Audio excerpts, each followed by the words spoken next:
He believes that thanks to the absence of the Lord and the leaders of the main clans, he was able to eliminate Lady Mu effortlessly, but once the clan leaders return, they will attempt to restrain him in any way they can. He believes he needs to make all the necessary preparations before their return, while Hyobong mentions that currently, counting him, there are only 4 council elders present. Since the 11th council elder has already given him his medallion, that leaves only 2 people, and he believes the 9th council elder will be the easiest to persuade. Chen Yo-woon says they will approach the 9th council elder together once Sama Chak is healed, while Go Wang Hol remarks that it's already decided. He confirms this and mentions they are heading to the Hazy Demon Sword Clan. After some time, Lee Hwa Mayan considers Yeon Mu Hwa, the leader of the Hazy Demon Sword Clan and the 10th Council Elder, noting she is the only other female Council Elder besides the 4th Council Elder, who leads the Sound Clan. He observes that although the Hazy Demon Sword Clan is nominally labeled as a clan in reality, she is the sole martial artist in her clan, and her clan's manor is reportedly maintained by a minimal number of hired help.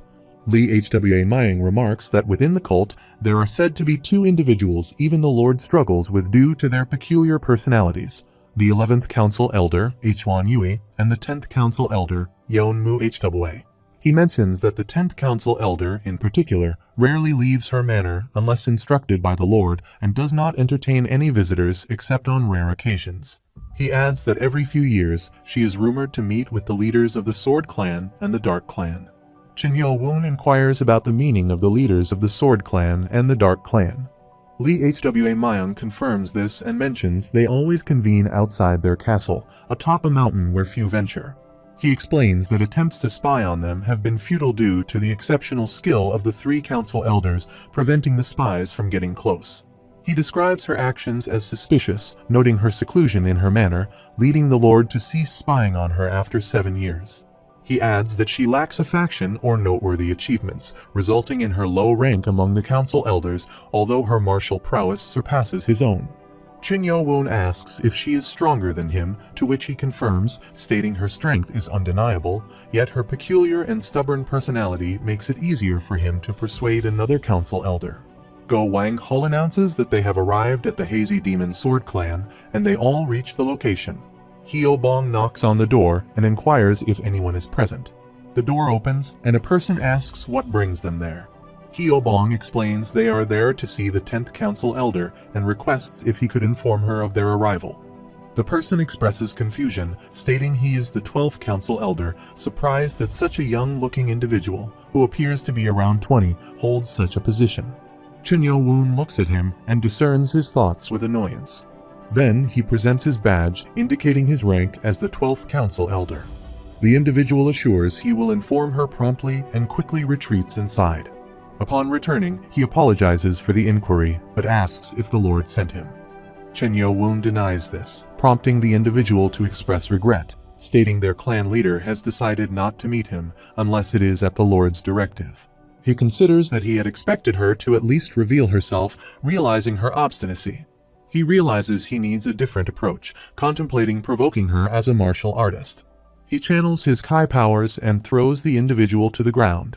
He ponders that perhaps it truly isn't feasible, as the Left Guardian suggested, and asks if he could convey a message to Council Elder Yeon Mu Hwa. The individual confirms this, and he inquires if he follows the same path as the Dark Clan and the Sword Clan, instructing him to relay those precise words. The individual assures him to wait there and disappears inside. Go Wang Hol questions why he asked such a question if he wasn't there to obtain the 10th Council Elder's medallion. Chen Yo-woon explains that he wants to determine if she will be a bystander or an adversary. Go Wang Hol concludes that he has abandoned the pursuit of her medallion, expressing hope that she will merely remain a bystander. The individual returns and informs them that the clan leader has summoned him, and they all enter. He informs her that he has brought them. Yeon Mu Hwa instructs him to stand aside. Hyobong queries if she is the 10th Council Elder, while Go Wang Hol questions why she is wielding her sword. She descends the stairs as he introduces himself as the 12th Council Elder, Chen Yo-woon, and greets the 10th Council Elder, Lady Yeon Mu Hwa. She berates him, stating that whether he is from the Qin lineage or a Council Elder, he should not expect to be treated with respect by her. She asserts that she only shows respect to the lord of their cult, He reflects on how truly bizarre she is.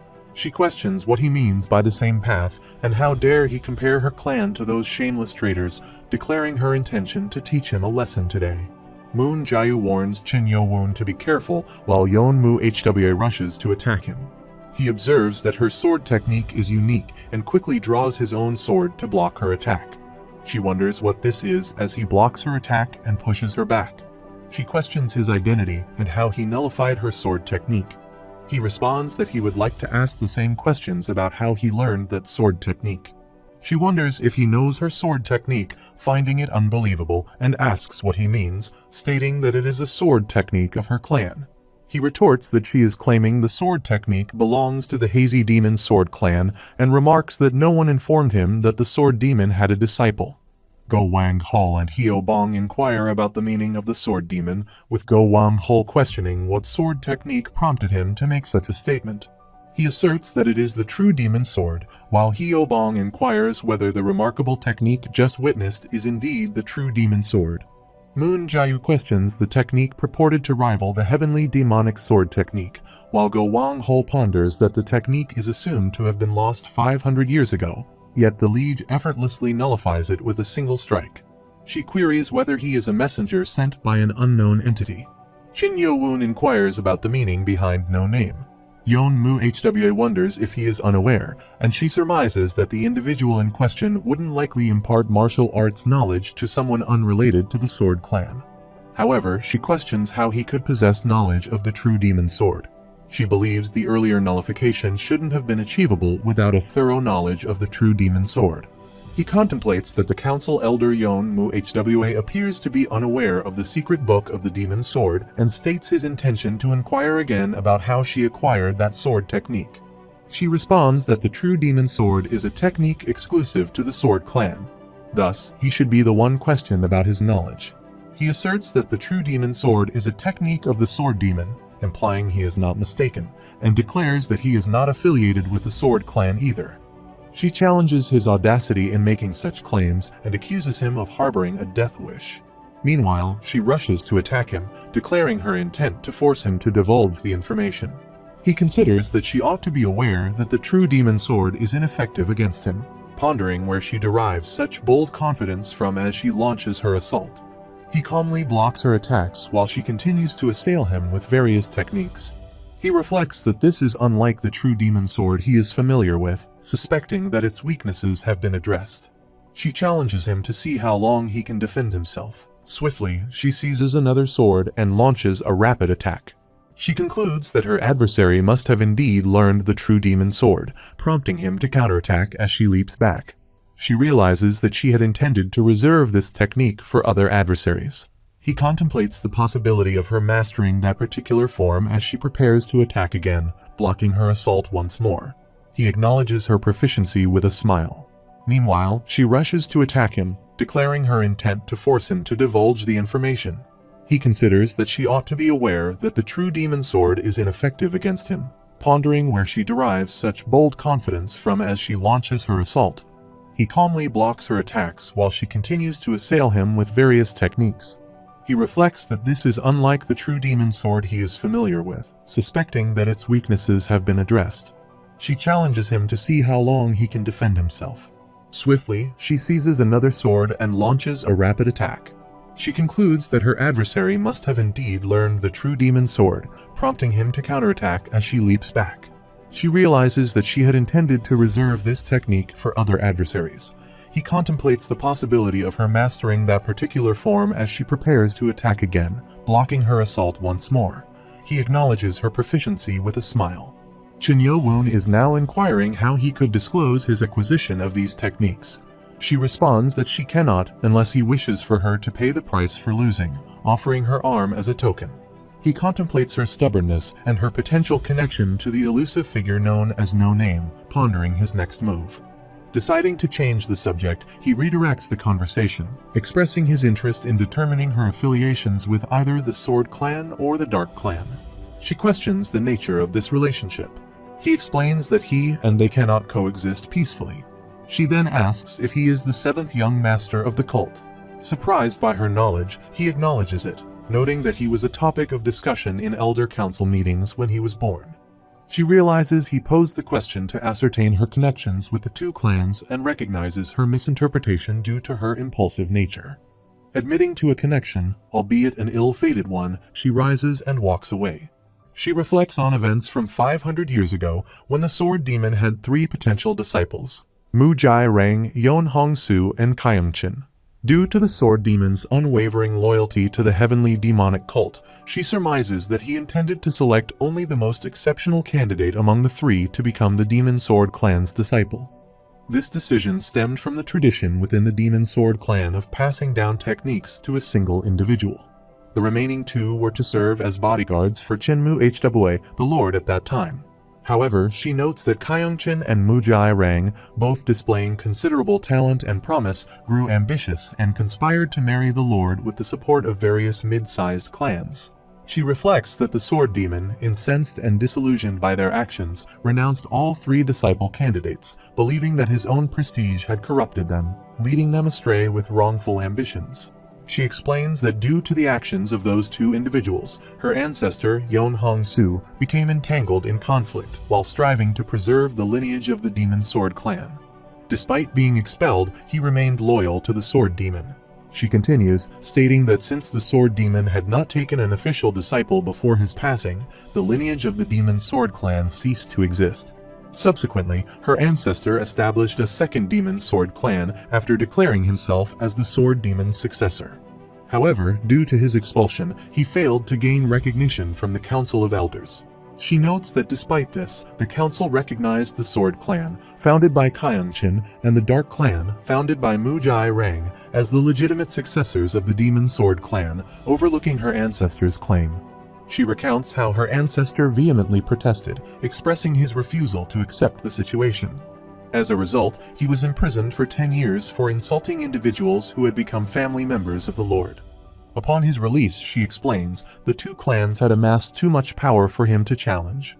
Fueled by anger, her ancestor founded the Hazy Demon Sword clan with 3 goals in mind. Firstly, he aimed to inherit the lineage of the Demon Sword clan and restore the fallen honor of the Sword Demon.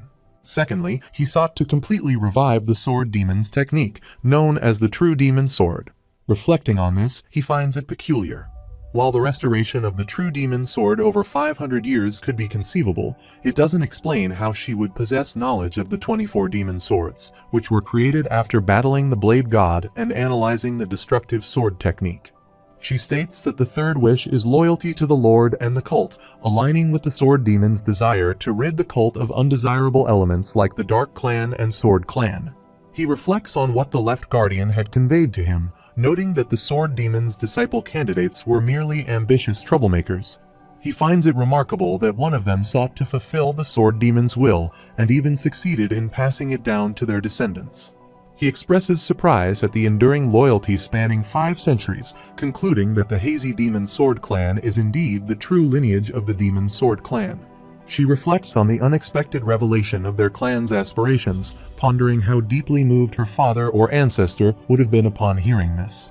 He expresses his desire to request a favor from the 10th Council Elder of the cult and the true descendant of the Demon Sword clan, asking her to serve as a witness for him so that he may ascend to the position of Vice Lord of the cult.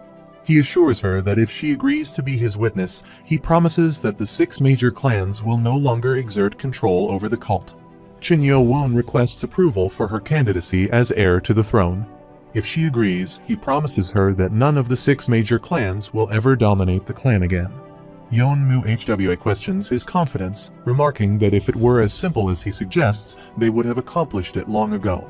Hyo-bong interjects, stating that it's not a falsehood because the Poison clan has already been eliminated, along with all the members of the Elders clan, including Madame Mo. She asks for confirmation, seeking if his statement is accurate. Shin Yo-won asserts that he will take severe action against Elder Yeon-mu Hwa if she pledges allegiance to him. In return, he will officially assist her in succeeding the Sword Demon. She queries the meaning of this, to which he responds that it entails officially imparting to her the martial arts of the Demon Sword. Meanwhile, she inquires if he intends to teach her the martial arts of the Demon Sword, but wonders how he acquired his skills. He asks if she knows the reason behind the establishment of Madokan Academy.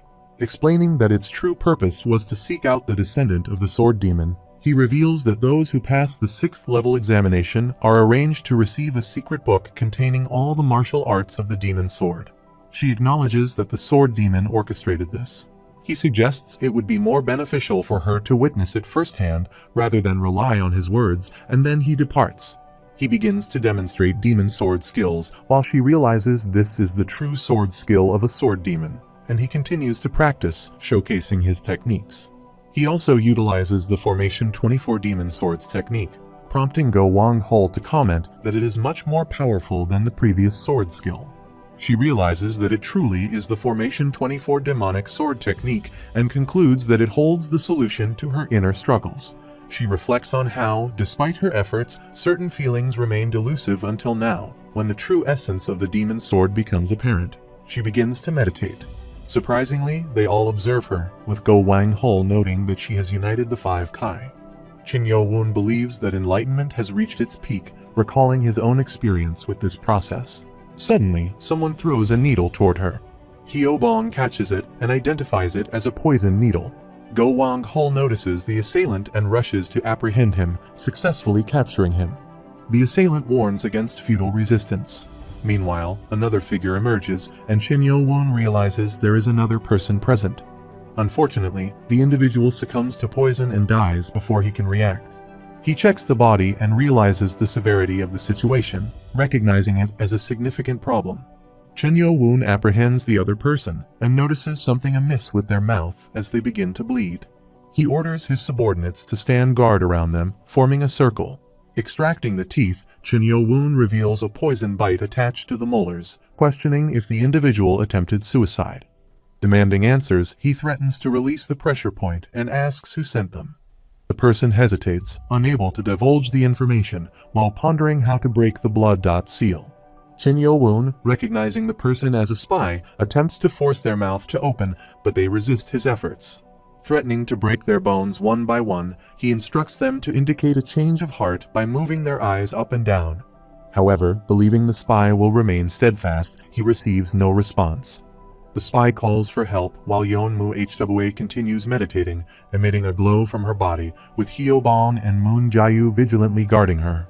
Qin Yo-woon also arrives there and observes as the process of rebuilding the body begins, noticing a bright light emerging behind her. Hyo-bong inquires about the light, to which she stands up, opens her eyes, and approaches Qin Yo-woon. Kneeling before him, she declares her allegiance to the true heir of the sword demon, Prince Qin Yo-woon, identifying herself as the elder of the Demon Sword clan and the 10th elder, Yeon Moha. She declares herself as Yeonmu Hwa, the leader of the Hazy Demon Sword clan and the 10th council elder, pledging her loyalty to the true successor of the sword demon. Go Wang Hul observes that after the body reconstruction, she appears to be in her 20s, while Hyo-bong reflects on how Council Elder Yeonmu Hwa was a beauty in her youth, both blushing as they look at her. Qin Yo-woon realizes that he has finally obtained his second witness. According to the Left Guardian, she possesses one of the greatest martial arts skills, and now she is his subordinate. The scene shifts to the Hazy Demon Sword clan at the clan library, where Yeonmu Hwa sits, expressing her fury at discovering that someone who had worked for her for 10 years was a spy of the Sword clan. Meanwhile, he inquires if he could ask her about what transpired between her and them. She explains that it occurred roughly 8 years ago. Recalling the event, she describes how one night, while she was training in her manor, he appeared. He had his face concealed with a mask, but his wise-looking eyes remained visible. Unable to tolerate an intruder, she engaged in combat with him. However, she admits to losing in just a single technique as the masked man points his sword towards her. The masked man commended her restoration of the true demon sword, and if she wished to continue the lineage of the Demon Sword clan, he instructed her to come to the top of Ohayan Peak, located on the southwest side of Shiwan Mountain, within 4 days by midnight. With those words, he vanished, leaping away. Due to his altered voice, she was unable to discern his identity. After lengthy contemplation, she departs for Ohayan Peak and asserts she can't ignore it after recognizing the true Demon Sword and mentioning the Demon Sword clan. However, upon reaching the summit, she encounters unexpected individuals. The leader of the Sword clan, Kyung Bon-gi, and the leader of the Dark clan, Mu Jin-won, stand there. Her surprise, though, is short-lived as the masked man soon appears. Kyung-Bon-gi inquires about his identity, questioning his gathering them with the mention of the Demon Sword clan.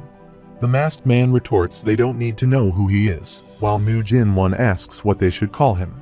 He replies that if they truly require a moniker, they can refer to him as No Name, and explains that the reason for gathering them all there today is to bestow upon them the lost true Demon Sword, as they are all upholding the principles of the Demon Sword. She narrates how they were all astonished when he announced his intention to teach them the long-forgotten true Demon Sword techniques, and No Name proceeded to demonstrate what the techniques of the true Demon Sword were unmistakably.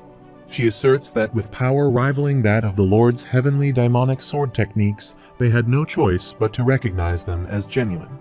Mu Jin-won inquires how he knows about the true Demon Sword. He responds that he cannot divulge that information.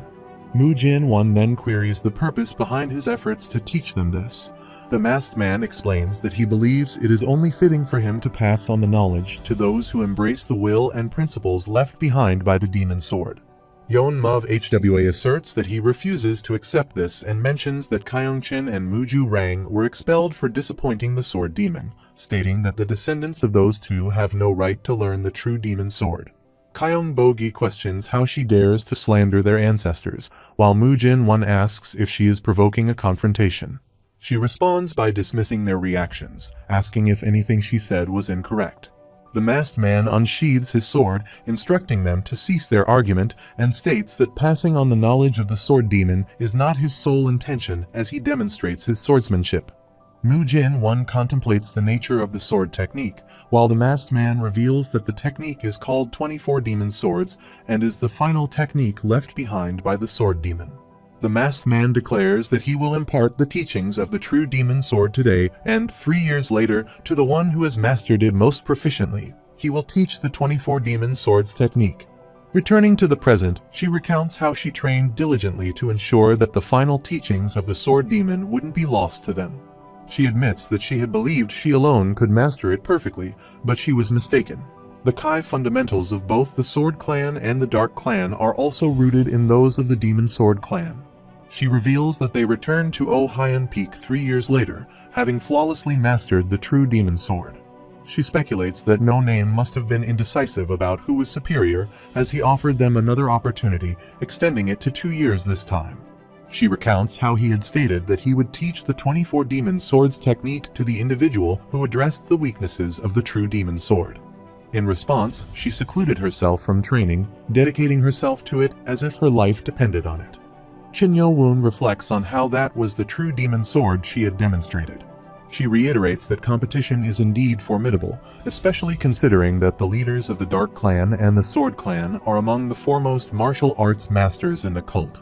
She emphasizes that there could be no weakness in a martial art they had complemented. Given that there was no clear victor in the second challenge, No Name made a final proposition. She recalls the masked man's words, stating that because all 3 of them are exceedingly talented, the matter won't be easily resolved. Therefore, he will alter the approach to determine who is truly worthy to inherit the Sword Demon's legacy. He inquires if they recall the first technique of the 24 Demon Swords that he demonstrated to them 5 years prior, and they affirm with nods. He acknowledges this and states that he will grant them 3 years. During this time, with luck and a commitment to uphold the Sword Demon's principles, they should be able to replicate the technique. Kyung-Bon-gi questions whether he expects them to master a technique they've only witnessed once, without any guidance or Kai control. The masked man responds that the technique does not necessitate special Kai control, to which Kyung-Bon-gi expresses skepticism. She recounts how No Name suddenly drew his sword and showcased a technique that rivaled the power of the 24 Demon Swords, leaving them all speechless. However, following the execution of the technique, No Name's arms and legs appeared fatigued. She observes that the other 2 appeared to have some understanding of the technique, unlike herself. The masked man asserts that he will assess them in 3 years using this technique. If they have mastered the first technique of the 24 Demon Swords, they should be able to counter this technique while he remains seated. Returning to the present, she reflects on how that incident occurred 3 years ago. Meanwhile, Chin Yo-woon ponders that this was the truth behind the story told to him by the Left Guardian. He realizes that if it was 3 years ago, then she must have already encountered No Name again. However, she rejects this notion and states that the encounter will happen in half a month. She recalls how he had promised to impart the sword demon's martial arts to her, contingent upon her stopping those traitorous individuals from perpetuating the sword demon's principles. Meanwhile, he contemplates how No Name could possibly be acquainted with the 24 demon swords. Considering that he even knows the name, he speculates that No Name must have accessed the secret books in the basement of the esteemed library. However, to gain access to those books, one must pass the 6th test of the Demonic Academy, a feat that, to his knowledge, no one has accomplished in 70 years.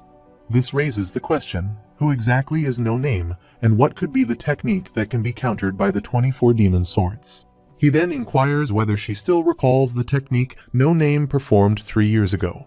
She affirms this, prompting him to request a private meeting in the seclusion training room. The scene transitions to the Hazy Demon Sword Clan's seclusion training room, where Chin Yo-woon arrives with Yeon-mu Hwa. He begins practicing and contemplates a sword technique that can be countered with the first technique of the 24 demon swords. If his intuition is correct, that technique should be the heavenly demonic sword art and its first technique. She wonders how this could be possible, realizing that it's the exact same technique No Name displayed 3 years ago. She questions how he could know this technique and remarks that he executed it even more smoothly than No Name. He refuses to believe it, concluding that No Name must actually be familiar with the first technique of the heavenly demonic sword art. He considers the information he received regarding the sword marks left by the heavenly demonic founder on the Sapphire Monolith, which was transcribed and organized into secret books stored at the Lord's Manor.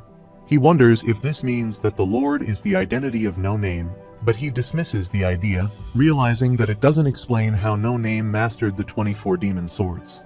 To master the 24 demon swords, which are exclusive to the Demonic Academy, one must pass the 6th test. However, the Lord is only in his 50s, so he cannot be the person who passed the 6th test 70 years ago. He concludes that while No Name may have learned the heavenly demonic sword art, it is not perfect, and he resolves to meet No Name in person. Moon Jae-yu queries his return, while Yeon-mu Hwa announces that she has something to share with everyone. She declares that from that moment onward, she will be assisting the young master directly by his side. Go Wang-hul seeks clarification, asking if she will personally undertake this task. She explains that for her own objectives, she requires the young master to ascend to the position of Vice Lord, but there are numerous adversaries to contend with. She acknowledges the young master's skills but emphasizes the unpredictable nature of the challenges posed by the 6 main clans. He agrees with her assessment, while Moon Jae-yu observes him closely. Moon Jae-yu experiences an unfamiliar sensation, wondering why she feels a tightness in her chest. She acknowledges that it would benefit the young master if she were to accompany him, but questions whether her departure from his manor would not merely alert the Sword Clan and others. Meanwhile, Yeon-mu Hwa acknowledges that there is merit in the point raised and admits she hadn't considered it. Go Wang-hul chuckles and reassures Moon Jae-yu not to worry about it. Moon Jae-yu seeks clarification, to which he suggests an alternative. Their liege remains at the current location. The scene shifts to the Flying Phantom Clan's manor, where H1 laughs and inquires if everything went smoothly. Yeon-mu Hwa scrutinizes her and questions the identity of the young lady, noting her intense gaze and unconventional attire. She remarks on her current attire and queries why she is being scrutinized. Drawing closer, H1 asks if the comment was directed at her, to which Yeon-mu Hwa confirms and directs the same question back. H1 comments on the familiarity of her voice and her uncultured manner of speech, prompting Yeon-mu Hwa to question what she means by classless. H1 speculates whether the individual is Council Elder Yeon-mu Hwa, remarking on her skin and questioning if she underwent body reconstruction. The individual retorts, instructing her to stop staring. H1 jests that she is envious and laughs. Chin Yo-woon inquires if it would be feasible for her to create a skin mask resembling Council Elder Yeon-mu Hwa. H1 asks if the purpose is to conceal the fact that she underwent body reconstruction. He denies this and explains that they require a decoy to assume her position. H1 suggests that the decoy could serve as his bodyguard and praises the plan, although he is unsure who devised it. Go Wang-hul wonders why he feels guilty, realizing that H1 accepted the task and immediately began crafting the mask. Meanwhile, Chin Yo-woon, who has not rested since departing from the Demonic Academy, decides to take a day off. He notes that Go Wang-hul and Hyo-bong went to visit their parents at their clans, while Moon Jae-yu decided to check up on her little brother, who was alone at the Dark Dragon Palm clan. Thus, a day passes. After some time, Sa-ma-chak apologizes for causing worry and kneels in front of him. He reassures Sa-ma-chak, stating that it's okay, and asks if he is feeling better now. Sa-ma-chak confirms that he is and explains that he only suffered internal injuries, so he is able to move without any issues. However, Big-gi, who sustained external injuries, won't be able to move for a few more days. He extends a hand to help Sa-ma-chak stand and expresses remorse for their injuries. Sa-ma-chak refuses to accept the apology, urging him not to blame himself. Hyo-bong announces the return of his first subordinate, Hyo-bong, while informing him that Go Wang-hul and Moon Jae-yu are also with them. He asks about the well-being of their parents, to which Hyo-bong confirms that they are in good health. He inquires about Moon Jae-yu's brother, to which she responds that she is somewhat concerned since her grandfather is away, but fortunately, he appears to be doing well. He smiles and acknowledges this as good news, noting that everyone except Big-gi is present. He informs them that he will now outline their next course of action, and they all affirm their readiness to receive their orders. He begins by stating that he will divide them into groups. He assigns Go Wang-hul, Hyo-bong, and Moon Jae-yu the task of establishing communications with the clans of the subordinates they recruited back at the academy. Go Wang-hul questions if he should have at least 3 people accompanying him. He suggests that he and Hyo-bong should suffice for the job, and therefore Moon Jae-yu should accompany him instead. Hyo-bong feels that his emotions are once again disregarded, while Moon Jae-yu believes that he also knows how to provide assistance. Hyo-bong agrees and announces that he will be departing for the Nihility clan, leaving the task to both of them. The scene shifts to the east side of the Heavenly Demonic Cult's castle, at the top elite Nihility clan. Chin Yo-woon observes that the clan's premises are expansive and ostentatious. Judging by their scale alone, they appear to be on par with the 6 main clans. He wonders if he will be able to easily obtain another medallion. The guards notice Sa-ma-chak and become excited, addressing him as Mr. Chung and Mr. Soon-won. They remark on how he has grown into a handsome adult and inquire if he has completed his graduation from the Demonic Academy. Sa-ma-chak confirms this and discreetly requests them to inform his father that he has brought young Master Chin Yo-woon. They assure him that they understand. Moon Jae-yu looks around and admires the pleasant atmosphere, feeling confident that the young master will have no trouble obtaining the medallion here. Sa-ma-yui arrives and greets Chin Yo-woon, expressing gratitude for his visit to their humble abode and extending a warm welcome. He reciprocates his gratitude for the warm welcome. Sa-ma-yui suggests they enter and celebrate, proposing a feast despite the fact that it is still midday, suggesting they drink until they drop. Sa-ma-chak thinks his father's welcome seems a bit exaggerated. The scene shifts to the Nihility clan's grand guest hall, where Sa-ma-yui invites them to enjoy the meal, acknowledging that there may not be much available, but encouraging them to indulge nonetheless. As they all sit at the dining table, Sa-ma-yui expresses great admiration for his impressive martial skills displayed during the encounter with Council Elder Obeek, laughing heartily. Chin Yo-woon considers Sa-ma-yui's enthusiasm excessive and decides to address him directly. He calls out to him and explains that he came to visit with a specific request in mind. Sa-ma-yui encourages him to proceed, expressing his willingness to assist with anything within his power. Chin Yo-woon rises from his seat and asks Sa-ma-yui to serve as one of his witnesses for his ascension to the position of Vice Lord. Sa-ma-yui responds with surprise, questioning how he can display such humility and respect despite being the one destined for the Vice Lord position. He then summons his guard and whispers something to him before the guard rushes out. Shortly after, Salma-young enters the room and introduces herself to Council Elder Chin Yo-woon. She reveals her name as Salma-young. He reciprocates, stating his name, while Sa-ma-yui chuckles and reveals that she is his daughter and Sa-ma-chak's younger sister. He expresses his willingness to be a witness to assist in Sa-ma-yui's ascension to the position of Vice Lord, but suggests that trust should be based on something substantial. As he takes a sip of his drink, Sa-ma-yui questions what he means by that. Sa-ma-yui points out that, if he is not mistaken, Chin Yo-woon is yet to be married. Moon Jae